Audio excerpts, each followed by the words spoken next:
आज या ठिकाणी मला एक आनंद आणि हर्ष होतो की मी 33 वर्षापूर्वी या जिल्ह्याचा सभापती होतो। त्यावेळेस या तालुक्यामधून आपले बाद म्हात्रे आणि नंदा मोतीराम पाटील हे माझ्याबरोबर होते। तिथपासून मनोज भगत हे कायम तालुक्याचे शेका पक्षाचे सरचिटणीस। आमचे मित्र कधी शेका पक्षाच्या विरोधात ब्र काढला की त्या माणसाला एवढं भयानक राग यायचा की विचारू नका। पण आज जयंत पाहीने आम्हाला एक प्रकारचं सहकार्यच केले की अशी चांगली माणसं दुखावून आज ती महेंद्र शेठच्या विजयामध्ये फार मोठा हातभार लावतात। ही लोक का आली याच्या पाठीमागचं कारण आहे। मी एक उदाहरण देईन। जगामध्ये असं घडले, मोहिते साहेब चांगले विधिज्ञ आहेत, की Joseph Stalin, Adolf Hitler, Napoleon Bonaparte, लोकांचं रक्त पिणारा युगांडाचा इदी अमीन किंवा जे अन्य हुकुमशाह झाले विस्टन चर्चिल सारखे, या सगळ्या लोकांची अवस्था काय झाली ती जगाला माहिती आहे। आज जयंत पाटलांची सुद्धा तशीच अवस्था आहे। एक वेळ अशी होती की या राज्यामध्ये 6 खासदार आणि 36 आमदार शेतकरी कामगार पक्षाचे होते। 2 वेळेला कृष्णाकांत धुलप सारखा विरोधी पक्षनेता झालाच नाही। तेही विरोधी पक्षनेते आदरणीय दत्ता पाटील विरोधी पक्षनेते होते। ज्यावेळेस 89ला दिबा पाटील पराभूत झाले त्यावेळेस ते विधान परिषदेचे विरोधी पक्षनेते विठ्ठलराव हांडे विरोधी पक्षनेते होते। 2 विधानसभेचे विरोधी पक्षनेते, 2 विधान परिषदेचे विरोधी पक्षनेते। पण आज 2024ला अशी परिस्थिती आहे की अखंड महाराष्ट्र राज्याच्या 288 विधानसभा मतदारसंघात शेतकरी कामगार पक्षाचा एकही आमदार नाही। आणि ज्या ठिकाणी वरच्या सभागृहात 76 विधान परिषदेचे आमदार त्यात सुद्धा एकही विधान परिषद आमदार नाही। महेंद्र शेठ दळवीने अनेक लोकांवरती उपकार केले जे माझ्यापेक्षा खूप लहान आहेत। मी या ठिकाणी उभा आहे। मी या जिल्ह्याचा सभापती होतो, सदस्य होतो, विरोधी पक्षनेता होतो। मी कसं बोलतो हे सगळं लोकांना माहिती आहे। मला 3ऱ्या स्टेजचा कॅन्सर झाला आणि ज्यावेळेस मला 3ऱ्या स्टेजचा कॅन्सर झाला तेव्हा माझे लहान बंधू मित्र महेंद्र दळवी यांना कळलं की मला कॅन्सर झालाय। त्यांनी तळ्याचे नगराध्यक्ष आमचे चंद्रकांत रोडे यांना फोन केला की तांबे साहेबांना कॅन्सर झालाय, मला त्यांचा अकाउंट नंबर पाठव। तर ते बोलले माझ्याकडे नाही, माझ्या घराच्या शेजारी जे बर्दे शेठ आहेत ते त्यांचे अत्यंत जवळचे चाहते आहेत, त्यांना मी विचारतो। आमच्या राहुल गजानन बर्दे यांचा नंबर पाठवला।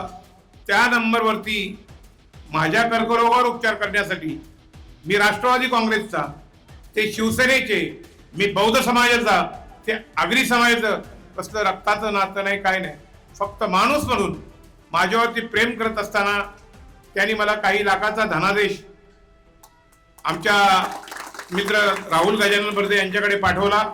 तो मला मुंबईला घेऊन आला। मला म्हणले की अलिबागच्या आमदारांनी तुम्हाला पैसे पाठवले। तेव्हा मला उठता येत नव्हतं। 3 दिवसांनी मी उभा राहिल्याच्या नंतर मी त्यांचे ऋणदेश व्यक्त केले। मी आल्याच्या नंतर त्यांना पैसे परत देण्याची इच्छा होती, पण महेंद्र शेठ काय पैसे परत घेणार आहेत का? आज मी या ठिकाणी उभा आहे। माझा खर्च 50 लाख रुपये झाला असेल, पण त्यांनी त्या अत्यंत, मी ज्यावेळी जीवघेण्या आजाराशी संघर्ष करत होतो तेव्हा सर्वात मला पहिली मदत दिली। माझा जीव वाचवण्यामध्ये सिंहाचा वाटा महेंद्र दळवींचा आहे। आणि म्हणून मी बुद्धाचरणी प्रार्थना करीन, विपश्यना करीन की महेंद्र शेठ, गेल्या वेळेला तुम्ही 34,000 आलात, यावेळेस तुम्ही 60,000 मतांनी निवडून या। आणि त्यांनी सांगितलं की जे कोलंबिया विद्यापीठ आहे याच्यामधून अरब अमिराती, युरोप आणि आशियामधून किती विद्वान झालेत, 11 महिन्यात मला अहवाल सादर करा। 110 लोकांची समिती गठीत केली आणि त्यातून 12 लोक काढा। त्या 12 लोकांमध्ये आपल्या भारतातून फक्त बाबासाहेब होते। नंतर त्यांनी परत 1 महिन्याचा त्यांना अधिकार दिला। बोलले 1 महिन्यामध्ये त्या 12 मध्ये कोण? तर त्यावेळी डॉक्टर बाबासाहेब आंबेडकर आले। तेव्हा बराक ओबामा फक्त एकाच शब्दात म्हणाले की डॉक्टर बाबासाहेब आंबेडकर जर अमेरिकेमध्ये जन्माला आले असते तर आम्ही त्यांना सूर्याची उपमा दिली असती, सिम्बॉल ऑफ नॉलेज, हे ज्ञानाचं प्रतीक। त्या डॉक्टर बाबासाहेब आंबेडकरांचं डॉक्टर बाबासाहेब आंबेडकर भवन या मुरुडमध्ये निर्माण करण्यासाठी, मुरुड ही ऐतिहासिक नगरी आहे। भारताला स्वातंत्र्य 15 ऑगस्ट 1947ला मिळालं, पण हैदराबाद, जुन्नागड आणि मुरुड जंजिरा ही 3 संस्थानं भारतात विलीन होत नव्हते। शेवटी शॅडो कॅबिनेट निर्माण केलं नाना पुरोहितांनी आणि 30 जानेवारी 1948ला मुरुड जंजिरा संस्थान भारतात विलीन झालं। आणि त्या ठिकाणी 11 ते 12 गुंठ जागा बौद्ध समाजाला समर्पित त्यांनी केली आणि मला वाटतं महाराष्ट्र राज्यात नव्हे तर देशातला रेकॉर्ड असेल की एका एवढ्याशा तालुक्याला 11.5 कोटी रुपयाचा निधी. मी ज्यावेळेस सकाळ पेपरला ही बातमी आणि त्या वास्तूचं मी जेव्हा रूप पाहिलं तेव्हा माझ्या डोळ्यातून पाणी आणलं की मी इतक्या वर्ष सामाजिक कार्य केलं. तटकरे साहेबांबरोबर आहे, आमच्या इथल्या आमच्या सामाजिक सभागृह साहेबांनी 25 लाख रुपये दिले, पण एका तालुक्यासाठी महेंद्र शेठ 11.5 करोड रुपये देऊ शकतात. साहेब, तुमच्या ऋणातून आयुष्यात आम्हाला उतराही होता येणार नाही. इथला संपूर्ण दिन दुला शोषित पीडित जो माणूस आहे हा सातत्याने तुमची आठवण करील. पण आता इथल्या बौद्ध आणि दलित माणसांची एक जबाबदारी आहे. ज्यावेळेस 11.5 कोटीची वास्तू आपल्याकडे समर्पित केली तेव्हा त्या वास्तूमधून आपल्यापैकी IAS, IPS, IFS म्हणजे Indian administrative service, Indian police superintendent, Indian foreign service, IIM Bangalore, BTech, MTech अशा प्रकारची मुलं. मी तर म्हणेन की परवा आमच्या महाडचा एक मुलगा म्हणजे नासामध्ये गेला. एवढं संशोधन आता करतायत तर मला असं वाटतं की गरिबांची मुलं अनेक वैज्ञानिक झालेली आहेत. आपल्याला कल्पना आहे फले आणि फुलं खाली पडत असताना त्याकडे टक लावून पाहणारा आयझॅक न्यूटन हा जगातला सर्वात मोठा शास्त्रज्ञ झाला. वाफेची शक्ती पाहण्यासाठी तासन तास गरम पाणी वाया घालवणारा जेम्स वॅट्स हा सुद्धा जगातला एक फार मोठा वैज्ञानिक झाला. घराची दारे खिडक्या बंद करून विविध प्रकारचे प्रयोग करणारा गॅलिओ सुद्धा एक फार मोठा साहेब झाला. सूर्यचंद्राचे तारे मोजणारा मार्कोनी सुद्धा झाला. APJ अब्दुल कलाम सुद्धा त्याच प्रकारे झाले. तर मी म्हणेन की हे जे काही 11.5 कोटीची वस्तू आपल्याला समर्पित केले तर त्याच्यामधून Isaac Newton, James Watts, Marconi, Galileo, APJ Abdul Kalam, Anil Kakodkar, Raghunath Mashelkar अशा प्रकारची जेव्हा मुलं निर्माण होतील तेव्हा महेंद्र शेठचा आनंद द्विगुणित होईल. आणि त्याने जो पाहिलेला एक स्वप्न होतं किंवा त्यांनी जो सोडलेला आपल्या समाजाप्रती संकल्प होता त्या संकल्पाचं सिद्धीत रूपांतर होईल. मी सांगतोय महेंद्र शेठ, मी लंगडा आहे, मला कॅन्सर झालाय, पण माझी इतकी मोठी इच्छा आहे की शेवटपर्यंत तुमच्यासोबत तुमच्या प्रचारामध्ये राहावं अशी माझी मनोमन इच्छा आहे. काल दिवसभर मी आदित्यताई बरोबर होतो. अनेक ठिकाणी ती प्रचंड मताने विजय होणार आहे. तुम्ही सुद्धा 60,000च्या पुढेच येणार. कोणतरी एक विदूषक मध्ये उभा राहिलेला आहे.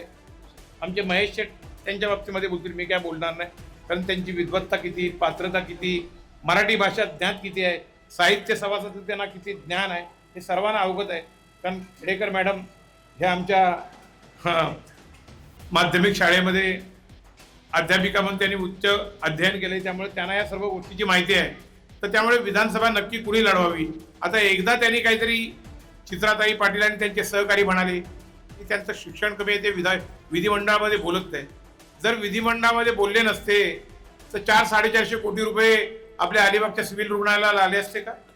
आमच्या जिल्हा परिषद ज्या वास्तूमध्ये मी 30 वर्ष काम करतोय, एक पदाधिकारी म्हणून, अधिकारी असेल, सदस्य असेल, काही असेल, विरोधी पक्ष नेता, त्या वास्तूला 100 कोटीच्या पेक्षा जास्त निधी आला असता का? वैद्यकीय महाविद्यालयाची आपण चातक पक्षाप्रमाणे गेली अनेक वर्ष वाट पाहत होतो. तटकरे साहेब, महेंद्र शेठ दळवी आणि आदित्यताई यांनी अलिबागमध्ये वैद्यकीय महाविद्यालय आणले. ज्यावेळेस बॅरिस्टर AR अंतुले साहेब 72 ते 75 सार्वजनिक बांधकाम मंत्री होते तेव्हा त्यांनी आज साळावर रेवदंडा पूल केला. आज तो अत्यंत नादुरुस्त आहे. त्या पुलाला शेकडोने कोटीचा निधी महेंद्र शेट्टी आणला. अरे ही जेटी असेल अशा अनेक जेट्या, अनेक पूल, अनेक वाड्या वस्त्यावरती हे ज्यांना काही माहिती नव्हतं तिथे विकास पोचवण्याचं काम महेंद्र शेट्टीने केलं. म्हणून या मतदारसंघातील दुंदबली शोषित पीडित जनता ही तुमच्या पाठी आहे. आपल्या वाजेकर शेठचे जावई कमलाकांत ठाकूर हे माझे फार जवळचे मित्र होते. तर ते शेतकरी, तुम्ही जेव्हा शेका पक्षात होते ते शेका पक्षाला म्हणायचे शेतकरी कामगार पक्ष, ते शॉर्टकट म्हणायचे की शेपूट कापलेला पक्ष. आणि आज खरोखर अवस्था अशी झाली आहे की शेपूट कापलेला पक्ष म्हणून त्यांच्याकडे लोक पाहत आहेत. जयंत पाटलांचा या महाराष्ट्र विधानसभेमध्ये एक आमदार नाही, विधान परिषदेत एक आमदार नाही. मला वाटतं एक 4-6 महिन्यामध्ये जिल्हा परिषद पंचायत समितीच्या निवडणूक होतील त्यावेळेस सुद्धा त्यांचा आलेख 0 असेल. कारण 15च्या 15 तालुक्यामध्ये त्यांना कोण उभंही करणार नाही. ही त्यांची आता शेवटची निवडणूक असेल. मला वाटतं ते कसं आहे, त्यांनी 2004ला शेवटला लोकसभेसाठी विवेक पाटील उभा केला आणि त्यांनी 20 वर्षामध्ये लोकसभा बंद केली. आता एकदा दळवी साहेबांकडनं चिचरलेखा पाटील 60,000पेक्षा जास्त मतांनी पराभूत झाली की ते विधानसभाही बंद करतील. मला वाटतं ते जिल्हा परिषद पंचायत समिती आणि मला वाटतं जयंतभाई बहुतेक शेतकरी आपल्या पवार साहेब किंवा अन्य पक्षामध्ये कुठेतरी स्वतःच विलीन होतील, कारण त्यांना कल्पना आहे आपल्याला काय आता आधारच नाही. कारण या शेतकरी कामगार पक्षाला एक वेगळी पार्श्वभूमी, एक वेगळ्या प्रकारचा इतिहासाच्या कुशीत भूगोल दडलेला आहे. कारण शेतकऱ्यांच्या आणि कामगारांच्या हितार्थ निर्माण झालेला तो पक्ष होता. आज त्या पक्षाची काय अवस्था आहे? ज्या पक्षाने 2 विरोधी पक्षनेते दिले विधानसभेमध्ये, 2 विधान परिषदेमध्ये दिले, आणि तो पक्ष जेव्हा झिरो होतो तेव्हा खरोखर साहेब वाईट वाटतं. आणि ही अशा प्रकारची वाईट दारुण अवस्था ही जयंत पाटलाच्या कृतीमुळे आली. त्यांनी अत्यंत स्वतःच्या मध्ये हिटलर तयार केला, इदी आमीन तयार केला, नेपोलियन बोनापार्ट तयार केला, स्वतः इदी आमीन झाला. आणि त्यामुळे लोक कंटाळले, तुमच्या छळाला कंटाळून मनोज भगत सारखा माणूस, म्हणजे आम्ही एक शब्द जरी बोललो तरी त्यांना लगेच राग यायचा. किती मोठा, किती वर्ष या तालुक्याचा सचिव हा माणूस, म्हणजे माझे मित्र, परंतु इतका शेतकरी कामगार पक्ष आणि जयंत पाटलाचा निस्सीम भक्त, ते आज राष्ट्रवादी काँग्रेसमध्ये स्मिताताईंच्या बरोबर काम करतात. आमचे अजित कासार असतील, तुम्ही सर्व मंडळी आहात. मी लग्न आहे, 3ऱ्या स्टेजचा कर्करोग म्हणजे कॅन्सर झालेला माणूस आहे, तरी सुद्धा तुमच्या सर्वांच्या बरोबर महेंद्र शेठसाठी तुम्ही दररोज बोललात तरी मी 100 किलोमीटरहून इथं येईन. कारण महेंद्र शेठला मतदान म्हणजे हे विकासाला मत, महेंद्र शेठला मत म्हणजे परिवर्तनाला मत. मी एकच शेवटचं सांगेन की दान हे सत्पात्री असतं, आपण योग्य व्यक्तीला करायचं. मला जर उद्या महेश मोहितेने 200 रुपये दिले आणि मी त्याची दारू पिऊन जर माझ्या बायका मुलाला मारहाण केली तर ते फार मोठं पाप आहे. पण त्या 200 रुपयामध्ये जर मी का 4 किलो तांदूळ, 100 रुपयाचा भाजीपाला, मिरची मसाला नेला आणि जर माझ्या कुटुंबाने 2-3 दिवस खाल्लं तर ते दान सत्पत्री लागलं. तसं मतदान सुद्धा सत्पत्री आहे. योग्य व्यक्तीला करा, कर्तव्यपूर्त समाधान मिळेल. आपल्या महेंद्र शेठना मतदान म्हणजे कर्तव्यपूर्त समाधान आहे. येत्या 20 तारीखला आपण सर्व लोकांनी अत्यंत आपलं काय मंदिर असेल, राहुल असेल, मशीद असेल, त्या ठिकाणी प्रार्थना करा सकाळी उठून, आणि आपलं मत आणि मत हे घड्याळासमोरचं बटन दाबून महेंद्र शेठना, धनुष्यबाणी त्यांची निशाणी आहे, तर धनुष्यबाणाच्या समोरचं 2 नंबरचं बटन दाबून त्यांना प्रचंड मताने विजयी करा, अशी मी बुद्धाचरणी प्रार्थना करतो, आशीर्वाद देतो. आणि शेठ आणखी एक आठवडा मी तुमच्या प्रचाराला दररोज येईन, वेगवेगळ्या ठिकाणी वेगवेगळे मुद्दे निर्माण करीन. काही काळजी करू नका, तुम्हाला आशीर्वाद देतो आणि या ठिकाणी मी थांबतो. जय हिंद, जय महाराष्ट्र, जय भीम. मुंबईला गेल्यानंतर शिवसेना प्रमुख स्थानिक लोकाधिकार समिती महासंघामध्ये एक पदाधिकारी म्हणून काम करायला मला खूप संधी मिळाली. शिवसेनेच्या माध्यमातून कामाला त्या ठिकाणी नोकरी लागलेली होती आहे. ग्रामपंचायत, पंचायत समिती, जिल्हा परिषद, विधानसभा, लोकसभा, नगरपालिका, महानगरपालिका त्या जवळून संपूर्ण महाराष्ट्रामध्ये पाहिलेल्या आहेत. शिवसेनेसारखी बांधणी अन्य कोणत्याही पक्षामध्ये नाही. मी ठामपणे सांगेन, ज्या पद्धतीने शिवसैनिक गटप्रमुख, उपशाखा प्रमुख, शाखा प्रमुख, उपविभाग प्रमुख, विभाग प्रमुख, उपनेता आणि नेते, आणि ज्या पद्धतीने गावागावामध्ये जी बांधणी होते, स्थानिक लोकाधिकार समिती 350 समित्या मुंबईला आहेत आणि इलेक्शनला, निवडणुकीला सर्व मुंबईमधून आपापल्या गावामध्ये ते कार्यकर्ते जमा होतात आणि त्या पद्धतीने बूथ वाईज म्हणजे एकही घर सोडता कामा नये अशा पद्धतीने बांधणी असताना मला वाटतं कोणी या ठिकाणी हरवू शकत नाही. उलट गेल्या वेळेला पाहिजे तो काम न करताना दळवी साहेबांनी 32,000 मतांचा एव्हरेज घेतलेला. आता तर मला वाटतं 5 वर्षामध्ये 2 वर्ष तर कोरोनाच्या कालावधीमध्ये गेलं, पण या 2.5-3 वर्षामध्ये महेंद्र शेठ दळवी साहेबांनी या संपूर्ण रेवसकरांचा पासून ते आगरतंडाच्या टोकापर्यंत जे पाडा वाजला आमच्या भगीरथ पाटीलनी आणि तांबे साहेबांनी खूपच सुंदर चांगल्या पद्धतीने काम केलेलं आहे. डॉक्टर बाबासाहेब आंबेडकर सामाजिक विकास योजना असो, दलित वस्ती सुधारणा योजना असो आणि 25-15 सर्व नियोजनच्या माध्यमातून, डीपीसीच्या माध्यमातून सर्व योजना गरिबांपर्यंत पोहोचवण्याचं काम प्रत्यक्षात मी पाहिलेलं आहे. 4 दिवस आचारसंहिता असताना पुन्हा एक 5 कोटी रुपयाची जो आता GR आलेला आहे त्याची कामाची आता पूर्तता होणारच आहे. मी एवढं सांगू इच्छितो का जे डॉक्टर बाबासाहेब आंबेडकर ह्या मुरुड शहरामध्ये आपल्या हयातीमध्ये एक न्यायालयीन कामकाजासाठी 15 दिवसांचा वास्तव्य होता बाबासाहेब आंबेडकरांचा, आणि त्या 15 दिवसांच्या वास्तव्यासाठी जे सर्वांना माहिती आहे का या ठिकाणी बाबासाहेब आलेले होते आणि तसा इतिहास आहे.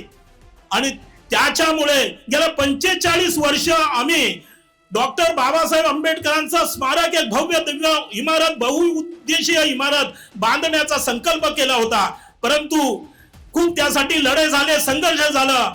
जे त्या वेळापासून मात्र अंतुळे साहेबांनी आम्हाला त्या ठिकाणी एक आरक्षित फक्त जागा नगरपालिकेच्या माध्यमातून करून दिली होती. परंतु गेल्या इलेक्शनला महेंद्र शेट्टी आमच्या समाजाला, फक्त बौद्ध समाजाला शब्द दिलेला, मला तुम्ही एकजुटीने मतदान करा, मी आमदार झाल्यानंतर पुन्हा पहिल्यांदा तुमचा हा स्मारक बाबासाहेबांचा बांधून देईल. आणि तो स्मारक आज भव्य दिव्य स्मारक तिथं उभारला गेला आहे. हे कधी नाकारता येणार नाही. म्हणजे बघा ना काय नातं आणि कशा पद्धतीने कामात वचन पूर्ती करून टाकली 2 वर्षामध्ये. आज त्याचं काही दिवसातच उद्घाटन आणि लोकार्पण सोहळा होणार आहे. अशी बौद्ध समाजामध्ये, रोहिदासवाडीमध्ये, अन्य सर्व वाड्यावाड्यामध्ये एवढं भरघोस काम असताना गावागावामध्ये जिथं गाव आहे तिथं प्रत्येक कामं केलेली आहेत. पेवर ब्लॉक असो, रस्ता असो, स्मशानभूमी, जळीत शेड असो, सगळ्या प्रकारची. आणि या नेत्यांना आम्हाला कोणत्याही परिस्थितीमध्ये 100% माझा बौद्ध समाज त्यांच्या पाठीशी आहे. आम्ही सतत गावोगावी फिरतात, एकही मत वाया जाणार नाही. शब्द देतो शेठ तुम्हाला, एकही बौद्ध समाजाचं मतदान तिकडे होणार नाही. आणि ज्या वेळेला एखादा माणूस दिसेल त्याला त्या वेळेला काय करायचं ते आम्ही बघू. शेठ आपल्यासारखा आम्हाला आमदार वर्षानुवर्षे पाहिजे, कारण आपण घरदार 24 तास काम करणारा पूर्ण महाराष्ट्रामध्ये तुमच्यासारखा कोणी आमदार आम्ही सुद्धा पाहिलेला नाही. म्हणून आम्हाला सतत सातत्याने तुम्हीच आम्हाला आमदार पाहिजे, तुम्हीच लोकप्रतिनिधी पाहिजे.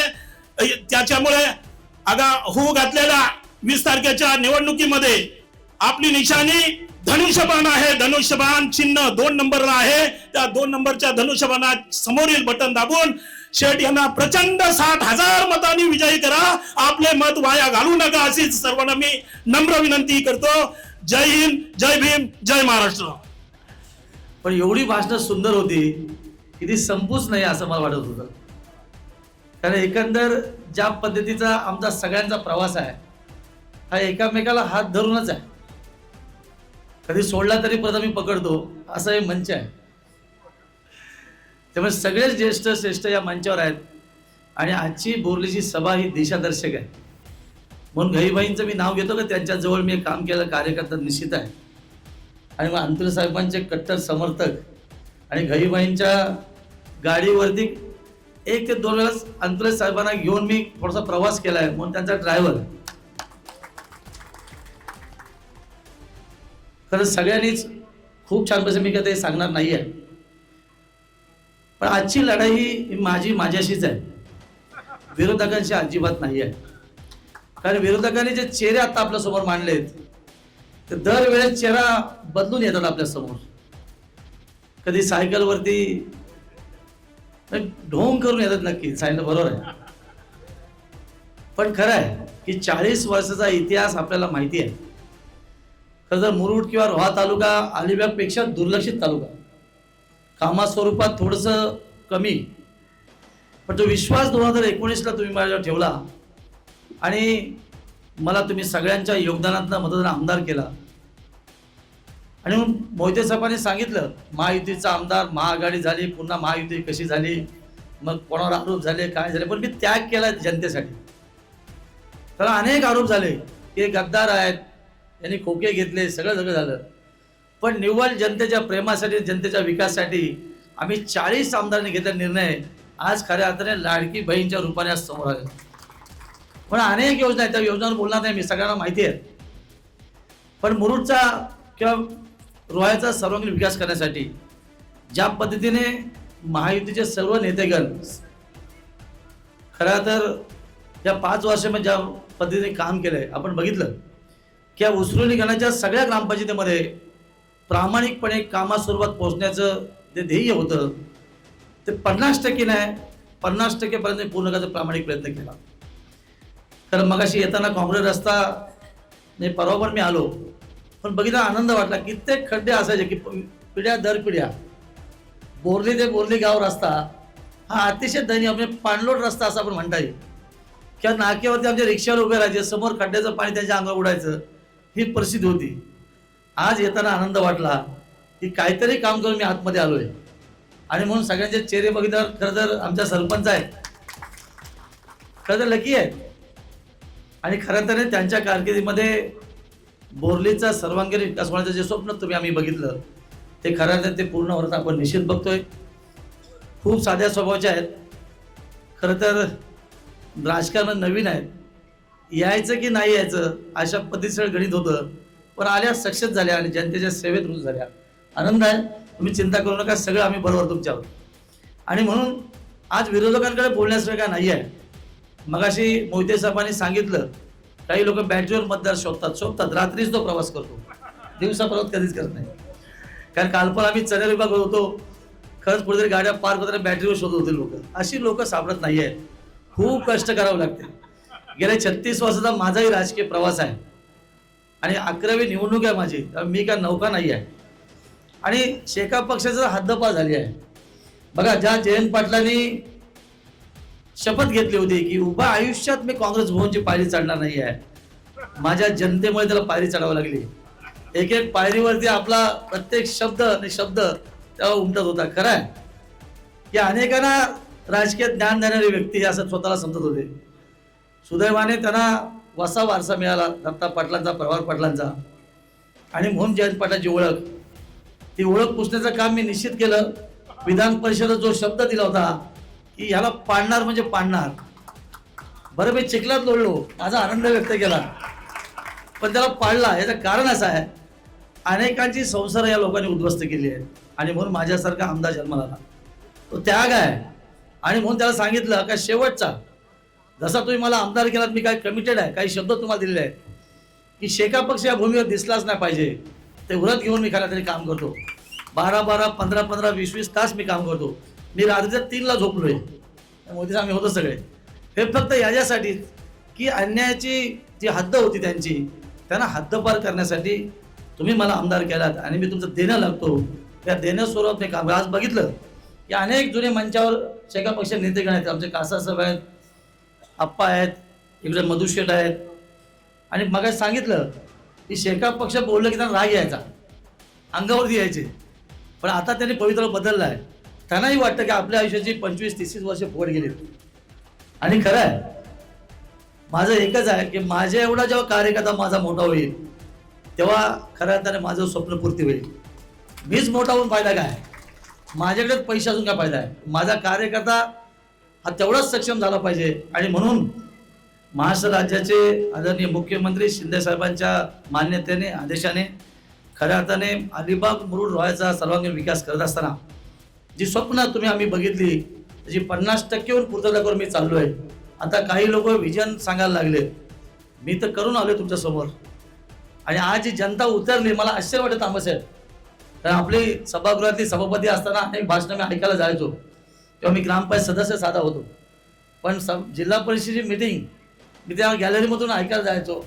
खूप छान तासन तास बोलणारी व्यक्तिमत्व आहे. आध्यात्मिकता अतिशय सुंदर. आपण हलणार नाही आहेत. आता भूक लागते ते बोलायला वगैरे तर आपण हलणार नाही. एवढं सुंदर त्यांचं प्रवचन, ज्ञान सगळ्या गोष्टीमध्ये निश्चित आहे. आणि म्हणून येणाऱ्या काळामध्ये जी काय कामं राहिली असतील ती निश्चित मी पूर्ण करा हे वचन देण्याचे या ठिकाणी आलो. पण मी बघितलं की मोहिते साहेबांनी सांगितलं अलिबागच्या 7 मतदारसंघाच्या सभा ह्या इतिहासामध्ये नोंद करण्याच्या आहेत. मलाही कळत नाही लोक कुठून येतात, कशासाठी, म्हणजे किती प्रेम आहे माझ्यावरती. हे सगळ्या सभेमध्ये मी बघितलं. म्हणजे सभा ओसंडून वाहत्या अशा पद्धतीची संपूर्ण यंत्रणा त्या ठिकाणी बघायला मिळाली. कालची चनेरची सभा ही ऐतिहासिक सभा, आदरणीय खासदार साहेबांचं मनोगत हे खऱ्या अर्थाने आपल्या विधानसभा मतदारसंघाला किंबहुना जिल्ह्यातल्या 7 विधानसभा मतदारसंघाला दिशादर्शक निश्चित आहे. आणि त्यांनी सांगितलं की माझ्या मतदारसंघातल्या सगळ्या सीट, सगळे उमेदवार हे जास्तीत जास्त मताधिक्याने, म्हणजे प्रत्येकाची फाईट आहे, कोण किती मताधिक्याने जास्त निवडतो. एवढं सुंदर वातावरण आज या जिल्ह्यामध्ये.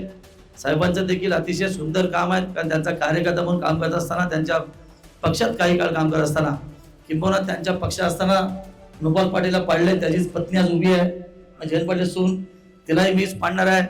माझ्या पत्नीने विनाश्री सुनेला पाडलेली आहे, मी पंडितला पाडलेला आहे. पाडण्याचंच काम मी करतो, तुम्ही चिंता करू नका. कारण जो अनुभव माझ्या पाठीशी आहे तो खऱ्या अर्थाने जनतेला पुढे घेऊन जाण्यासाठी निश्चित मी उपयोग करणार आहे. आणि मग सरकारच्या माध्यमातून अनेक अजून कामं, विकास कामं आपल्याला करायचे आहेत. खरं तर जो शब्द तुम्हाला मी दिला होता की साळाव ते आगरदांडा रस्ता, ज्या रस्त्यामुळे मला मागच्या वेळेला सर्वाधिक मतं मिळाली, खऱ्या अर्थाने आज जो रस्ता केला तुम्ही बघू शकता. खरंच मलाही आनंद वाटतो. जो शब्द मी दिला त्याची पूर्ती मी या ठिकाणी करून आपल्या समोर आलेले आहे. अशा अनेक विकास कामं माझ्या कोळी बांधवांसाठी तर मला सांगितलं की खऱ्या अर्थाने महाराष्ट्र सरकारच्या माध्यमातून आदरणीय शिंदे साहेबांच्या माध्यमातून महामंडळाची घोषणा केली. ज्यांना 50-60 वर्ष वाट बघावी लागली, आज स्वतःसाठी स्वतंत्र त्यांनी आज महामंडळ तयार केले. तुमचेच प्रश्न तुम्हाला सोडवायचे आहेत. आणि खरं तर महामंडळ होण्यासाठी माझ्यासारख्याचा सिंहाचा वाटा आहे. मी निश्चित सांगेन, कारण मला माहिती आहे माझ्या कोळी किंवा माझ्या आगरी बांधवांची जी कथा आहे, तर माझा जन्मच कोळीवाड्यात आहे. कारण मी मच्छीचा व्यवसाय केलेला आहे. मग आत्ता कोणते सांगतात आम्ही कोळी बांधव आम्हाला मतं द्या, मी व्यवसाय करून आलेला आहे. मी चांगले मांडले घेतलेले आहेत. मी सगळ्या शिवडीचा वापर केलेला आहे. मला कोणी काय असं वेगळं गणित सांगायची गरज नाही. आणि मग कोणीतरी सांगितलं जातं की तो आमच्या समाजावर बोलतो. अरे मी समाजातच आहे. आगरी कोळी काय वेगळं काय नातं नाही आहे, एकच समाज आहे. एक समुद्राची शेती करतो, एक भात शेती करतो, एवढंच फरक आहे, बाकी काय फरक नाही. आणि चुकीचं लोकांसमोर मांडणं, काहीतरी सिंपती मिळवणं, हे आता उरलं नाही. लोक कामास्वरूप मदत देतात.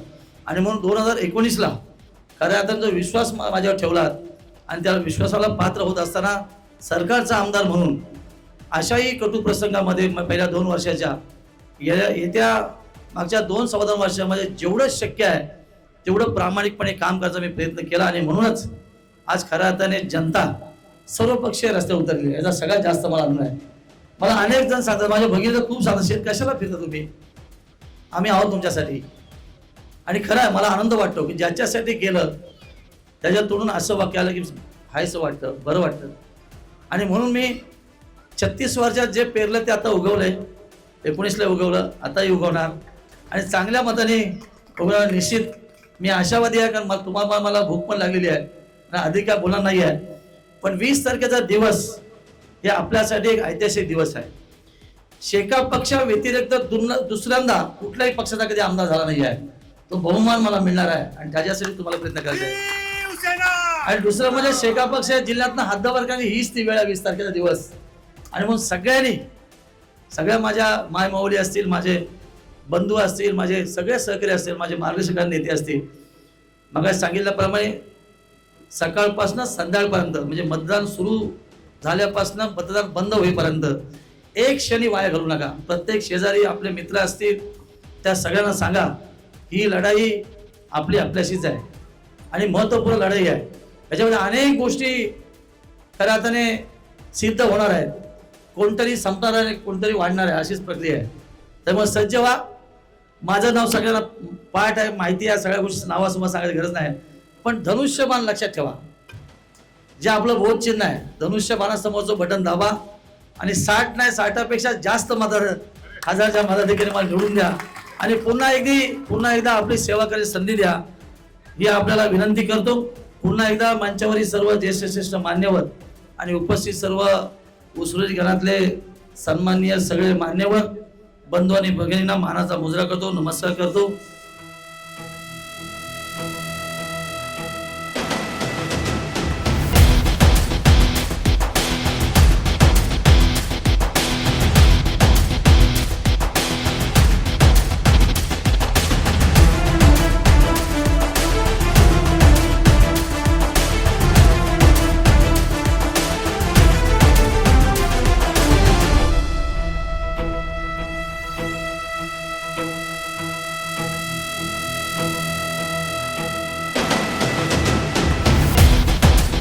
कोळीवाड्याचा माझा अतिशय जिव्हाळ्याचा संबंध आहे. तर मी या व्यवसायामध्ये शिवणी व्यवसायामध्ये पहिला होतो, त्याच्यामुळे मला बोली भाषा या सगळ्या गोष्टी अवगत आहेत. किंवा सुक्या मच्छीचे मांडले घेणं या सगळ्या गोष्टी मला अवगत आहेत. म्हणून आपण परवा सदिच्छा भेट दिल्यानंतर जी मूळ समस्या आपली आहे ती देवळाच्या दुरुस्ती संदर्भातली गेली कित्येक वर्ष नादुरुस्त आहे आणि अद्यावत गणपतीचं मंदिर आहे ते दुरुस्त करावं अशी आपली प्रामाणिक इच्छा व्यक्त केली. आणि मी सांगितलं की ठीक आहे बाबा, मी तर अनेक देवळं बांधलेली आहेत, इथेही समोर आत्ता देवळाचं काम चालू आहे, कुठे मला माहिती असे अनेक देवळं मी बांधलेत. देवळामध्ये शक्यतो मी राजकारण करत नाही आहे, पण तुमची अंतर्मनातनं भूमिका होती की या प्रवाहामध्ये आम्हाला सामील करून घ्या. खरं तर रेवदंड्याच्या ग्रामपंचायत निवडणुकीमध्ये आपण सामील झाला असतात तर माझ्या इथल्या सीट निवडून आल्या असत्या. ठीक आहे, हरकत नाही, काळानुरूप बदल होत राहतो. पण कोळीवाड्याचा प्रवेश हा माझ्या दृष्टीने एक ऐतिहासिक प्रवेश मी निश्चित सांगेन. काही महाभागी चर्चा करत असतात की जातीवरचं राजकारण करतात, त्याला एक चपराक आहे निश्चित मी सांगेन. अशा अनेक कोळीवाड्यातले लोक आहेत, माझे कार्यकर्ते आहेत की ज्यांच्याबरोबर माझे हिताचे संबंध आहेत, किंबहुना त्यांच्यापेक्षा जास्त माझ्या कोळी समाजाशी संबंध आहेत. कारण त्याला भाषा येत नसेल, मला कोळी भाषा चांगली येते. आणि म्हणून लोक चेहरे बदलून अशा वेगवेगळ्या पद्धतीने विधानसभेची निवडणूक लढवतात. आणि म्हणून नेहमी सांगतो की माझी लढाई माझ्याशीच आहे. कारण गेले 5 वर्ष मी लोकांची प्रामाणिकपणे सेवा केली. कुठलाही पक्ष मतभेद कधी बघितला नाही आहे. जो येईल त्याचा न्याय त्याच्याप्रमाणे काम करणं ही मी भूमिका नेहमीच हे केली. कदाचित माझे वरिष्ठ श्रेष्ठ नेते मंडळी बोलतात की हा शेका पक्ष तुम्ही कसं त्याला बाजूला बसवलं, पण माझी ती सवय आहे की येणारा माणूस हा माझा असं समजून मी काम करतो. मग लोक आत्ताच्या निवडणुकीमध्ये आपला माणूस म्हणून माझ्याकडे बघतात, त्यातला हा प्रवेश आहे. आणि असे रोज अनेक प्रवेश मी घेतो, त्याच्यामुळे सगळ्यात जास्त आनंद आहे. मी निवडणुकीच्या अगोदर बोललो होतो की निवडणुकीच्या 8 दिवसांमध्ये मला असं वाटतं की प्रतिस्पर्धी शेका पक्ष मी संपूर्णपणे खाली करेन. आणि ती वेळ आता आली आहे. कारण त्यांचं खोटं बोलून राजकारण उभ्या आयुष्यभर गेलं. आपण 50-40 वर्ष एका पक्षामध्ये काम केलं, आपल्याला तर माझ्यापेक्षा अनुभव निश्चित आहे. मला देखील काही काळ शेका पक्षामध्ये काम करायची संधी मिळाली, पण जेव्हा ती शेवटी देण्याची वेळ आली तर मलाच बाहेरचा रस्ता दाखवला. आणि मग राजकीय पिंड नसताना मी राजकारणामध्ये आलो आणि लोकांनी स्वीकारणं बघता बघता त्यांनाच पाडून मी आमदार झालो. हा इतिहास आहे. तेव्हा तुम्ही आलात, तुमचा देखील इतिहास अशा पद्धतीने निर्माण होईल. गावपाटलाची भूमिका आपल्या समाजामध्ये अतिशय महत्त्वाची असते. तो गावपाटलांनी भूमिका स्वीकारून प्रवेश घेत आहेत, मला सगळ्यात जास्त आनंद आहे. आणि म्हणून येणाऱ्या काळामध्ये तुमच्या कोळीवाड्याच्या सर्वांगीण विकासासाठी महायुतीचा एक आमदार म्हणून मी निश्चित कामास्वरूपात तुमच्यापर्यंत पोहोचेन. सरपंच, उपसरपंच, आमचे सर्व सन्माननीय सदस्य अतिशय कार्यक्षम आहेत. कारण प्रफुल्ल पण असाच प्रवास झाला, ताईंचा तर खूप मोठा प्रवास आहे उपसर म्हणून. या सगळ्या गोष्टी आहेत. ताई कुठं ना, मला वाटतं ताई आल्या का, आमच्या पदाधिकारी सगळ्या आहेत. आणि भाऊने आत्तापर्यंत रोदंड्यावर खूप छान प्रेम केलं आहे. कष्ट पराकष्ट म्हणजे भाऊंच्या हाताखाली काम केलं. मी कार्यकर्ता आहे, त्यावेळचा शिवसैनिक भाऊ आमचे नेते होते. काळानु बदलत होतं तसं भाऊचा आशीर्वाद माझ्या पाठी आहे. पंचायतीच्या वेळेला पण जी भूमिका भाऊने धरली ती खऱ्या अर्थाने रोदंड्याच्या जनतेला न्याय देण्याची ठरली. आणि म्हणून प्रफुल्लसारखा सर्वसामान्यातला एक व्यक्ती सरपंच झाला. आणि मी आमदार असल्यामुळे त्याला कुठेही कमी पडून देणार नाही. कारण रोदंड्याचा सर्वांगीण विकास हा माझ्या दृष्टीने अतिशय महत्त्वाचा आहे.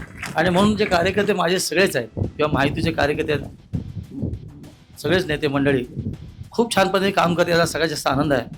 म्हणून ह्या मतदारसंघाकडून माझी खूप मोठी अपेक्षा आहे.